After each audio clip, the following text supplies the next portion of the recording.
Hi అండి, అందరికీ నమస్కారం. Welcome to my YouTube channel. ఈ వీడియోలో ఇప్పుడే అందిన వార్త అండి. పోలింగ్ బూత్లోకి వీటికి అనుమతి లేదండి. సో పోలింగ్ బూత్లోకి ఫోన్ అనుమతి లేదు. సో ఈసీ ముఖేష్ కుమార్ మీనా అయితే తెలిపారు. సో వివరాలు వీడియోలో తెలుసుకుందాం. వీడియో ఎక్కడికైనా స్కిప్ చేయకుండా అండ్ వరకు చూస్తే అప్పుడే పూర్తి ఇన్ఫర్మేషన్ అర్థమవుతుంది. అలాగే వీడియో నచ్చినట్లయితే లైక్ చేయండి. ఇంకా సబ్స్క్రైబ్ చేసుకున్నట్లయితే మన ఛానల్ సబ్స్క్రైబ్ చేసుకుందామని నేను చేసే ప్రతి ఒక్క వీడియో మీ వరకు రీచ్ అవుతుంది. ఇక రేపటి రోజున అంటే మే 13వ తేదీన జరగబోయే ఎన్నికలకు ఈ రోజుతో నిన్నటితో ప్రచారం ముగిసిపోయిందండి.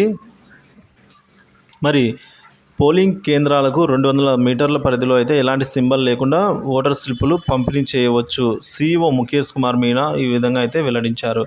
సో పోలింగ్ కేంద్రంలో ఒక పార్టీకి ఒక ఏజెంట్ మాత్రమే ఉండాలి. ప్రిసైడింగ్ అధికారికి తప్ప ఎవరు బూత్లోకి ఫోన్లు తీసుకెళ్లకూడదు.